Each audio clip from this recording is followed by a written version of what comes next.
কোনো রকম ইস্ট ছাড়াই বাড়িতে বানিয়ে নিলাম নানপুরি।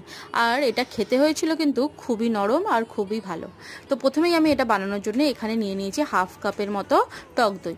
তারপর তার মধ্যে দিয়ে দিয়েছি স্বাদ মতো লবণ, একটু চিনি আর বেকিং পাউডার।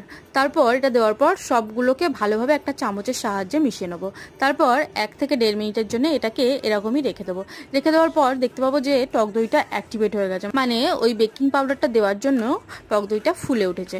তারপর এর মধ্যে আমি 1 কাপ ময়দা ধীরে ধীরে মিশিয়ে ভালো একটা সুন্দর ডো বানিয়ে নেব। যদি মনে হয় যে জলের পরিমাণ জল মেশাতে হবে, সেক্ষেত্রে ওই টক দইয়ের জল একটু মেশানো যেতে পারে।